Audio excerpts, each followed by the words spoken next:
Super Bowl analysis, low tech. There's 2 weeks to Super Bowl 50, and we'll be going over as many Super Bowl moments as we can over the next few weeks.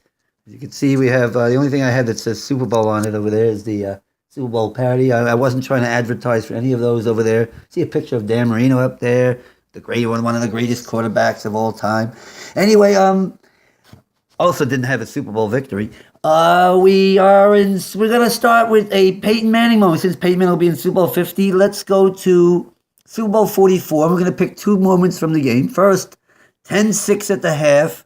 Peyton Manning doing well, beating the Saints with his Indianapolis Colts, winning 10-6.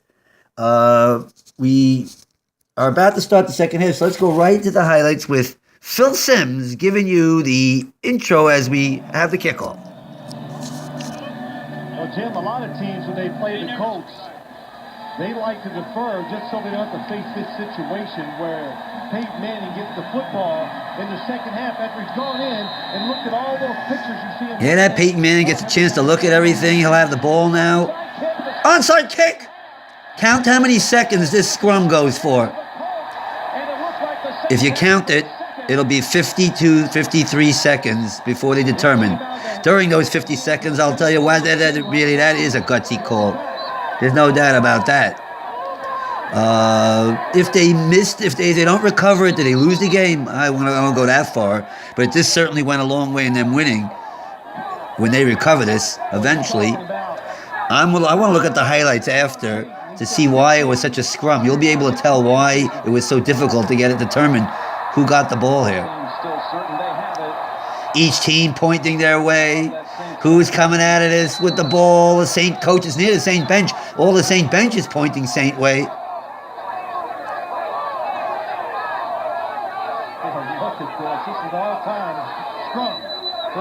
It's an all-time scrum. He just called it, Phil Simms. Starting the second half. And they point to the Saints.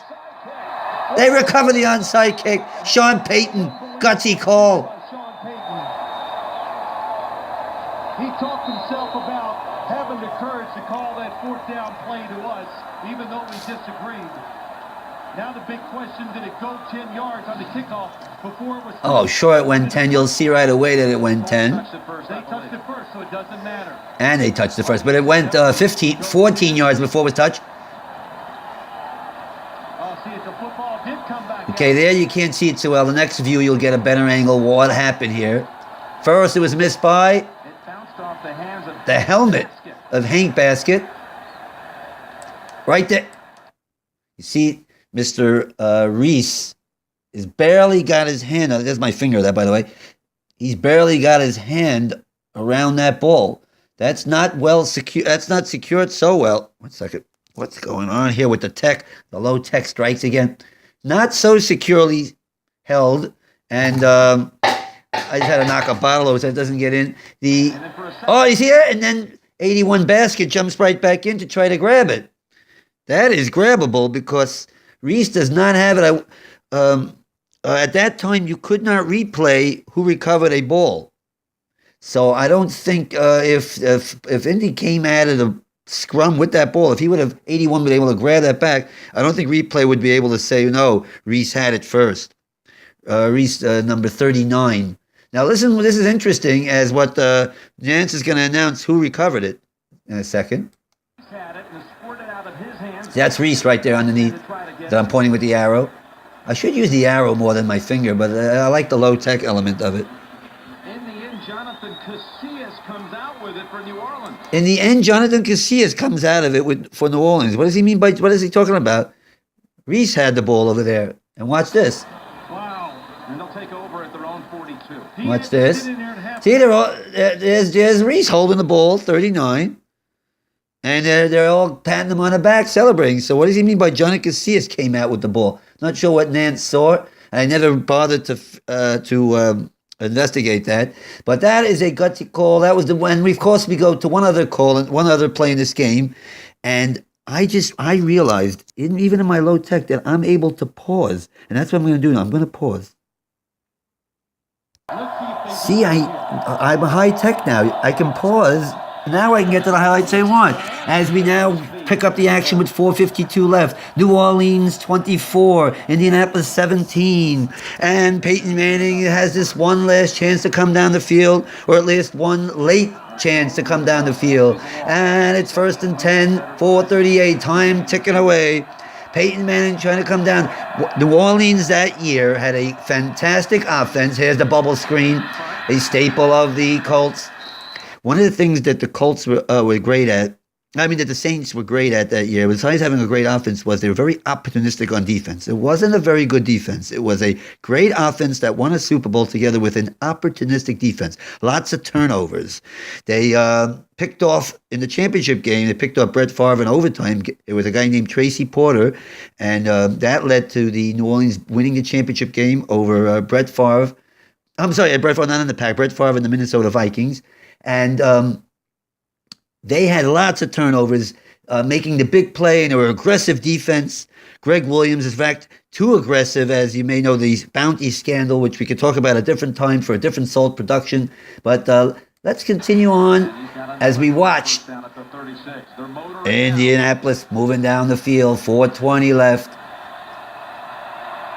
4:01, under 4 minutes, but he's only 35 yards away from tying it. All right, I want to go over that play. I hope you saw it, but I hope you see it. I'm pausing there. Wayne's right up here. I'm pointing with my arrow. Now he's cutting in. That's a typical down and in. As a matter of fact, stats from the NFL or somehow they will attain a stat that's one of their most favorite plays, and they run that play percentage. They are successful in that play with a percent over 90% of the time. A simple down and in to Reggie Wayne with the other guy going a little further to draw the safety, cut in. They run that so efficiently that they are more, from what I remember, over 90% success rate on that little down and in. Oh, why do I mention that? Well, maybe because there's another play coming up that's kind of similar that might not be as successful. You know what I mean? 3:45, 2nd and 5. Time is still moving. Now, one of the next plays important to me. You'll see why it's important. Back to pass goes Manning. As he's throwing it, you can see he's about to get hit. As you see that, it's about to get hit. Peyton Manning does not like to get hit as he throws incomplete. Generally, when he's about to get hit, he'll throw incomplete in his career, or more likely, look, he's barking. He's mad because he wants protection, and he had been hit several times in this game. And when he gets hit several times, he starts to feel that pressure. Either he'll shuffle his feet a little bit too much. He'll throw a little bit early. He'll throw inaccurate. So he's barking there at his offensive line. But to this point in the game, 25 for 36, 244, you're going to have to trust me on this. I'll do this a different time. But he had an A performance to this point. Even though there's only 17 points, you're going to have to trust me. It'll be another SALT production. He has an A performance going at this point. And it's all about to change. 3rd and 5.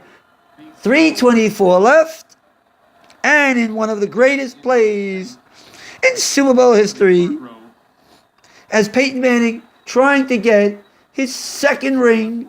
He had just gotten one 3 years earlier in Super Bowl 41. Then the next 2 years he lost to San Diego in games that really, it wasn't really, he should have had chances to win both those games. And now Super Bowl 44 coming down to the final stages. Manning down 7, but again, you would not be able to blame him until this point. At this point, you're going to be able to blame him. Let's see what happens here.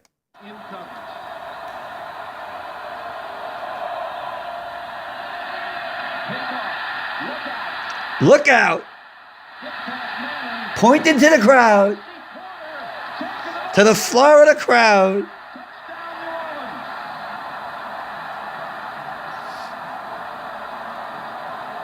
Talking to Reggie Wayne after, who was his intended receiver. Most of the crowd was favoring New Orleans. There's no doubt about that. Who dat? No, that was their motto of the. And now the question is, they're running their favorite play. Yes, that's the play that I said before, that they're successful over 90% of the time. So let's see, why wasn't it successful this time? Ooh, hard to tell from that angle. And therefore, I'm going to pause again. How about that? I get to pause. Okay, we resume. I like this pause button. Now, the first thing I wanted to show you here is that I finally get to the spot, and then I didn't realize it was on the air. First thing is, does he have any pressure on him? Pause. No pressure. That guy that's about, I'm pointing to a guy over there, that is not pressure. He's being blocked. Don't say, well, he had to throw it early. How could you blame him? There was a guy about to sack him. Nobody about to sack him. Let me do that again so you can get even a better angle. If I was the New Orleans Saints, I would not blitz him. I would put the extra guy. Phil Simms saying I would not blitz him here because Manning had beat the blitz 2 weeks earlier against the Jets time and time again, and he did. Rex Ryan's blitz. Again, this is very important. No pressure yet. No pressure. He's already cocking his arm and throwing it. So don't tell me it was the fact that he thought he was about to get sacked that made him throw it errant and throw it early or throw it and not notice Tracy Porter. He's got plenty of time to notice Tracy Porter. Now I pause. This text getting better because I was able to pause, and now I can show you another replay from a different video. And that is Mr. Reggie Wayne running out. Now he's about to do his down and in, of course. He's going to turn to his right and cut inside. Now watch as Tracy Porter is going to read the play and make the move. This is all in front of Peyton Manning's eyes to see. That's important. The quarterback sees everything happening. He was looking that way. He dropped back. I showed you on the other angle. He had time. So he's going to see Tracy Porter. He should be able to see everything that Reggie Wayne's doing, and Tracy Porter is right in front of him. So let's continue. Now, Reggie Wayne this week, just this week, as I'm doing this, which is in January of 2016 before Super Bowl 50, said he was interviewed and said, oh, well, I slipped, but it really was Peyton Manning's fault. He didn't say it directly. He said, I slipped. I mean, you can't say it was my fault. He was being nice, and of course, he's right. Of course, it's Peyton Manning's fault. Unlike what Phil Simms said on the Mike Francesa show the next day, and I called Mike Francesa a half hour later and said, how could Phil Simms say it's Reggie Wayne's fault? Well, Reggie Wayne should have knocked over Porter. You can't break your pattern. The reason he slipped or stumbled a bit is not because he obviously slipped on the grass, because he said, where am I going to cut? Porter's there. So that made him stumble, like, I don't know if I should go there. The Tracy Porter's already there. It's not worth it to go there. You kind of get, like you're surprised by the fact that the spot you're going to is already taken by the defender. So let's go a little faster here. Making a play in the Super Bowl is Come on, that is Peyton Manning's fault. It's all out in front of him. The guy cuts in front fast enough for you to realize, don't throw that ball. Well, Wayne should have, maybe there's a little bit of blame on Wayne. Here, look, you saw it? Wayne stumbled because he's like, I'm supposed to cut in front of him, but Porter's already there. What, am I going to go in back of him? Listen, that's something I'll always remember. Let's watch a little bit. I wish I had time to watch a little bit of this video as it unfolded. But that is a Super Bowl analysis, low tech as usual, but a little better with the pauses. I don't know if it makes. I think it makes it better. Even got Dan Marino in there, and that's Super Bowl. That's just the two big plays from Super Bowl 44.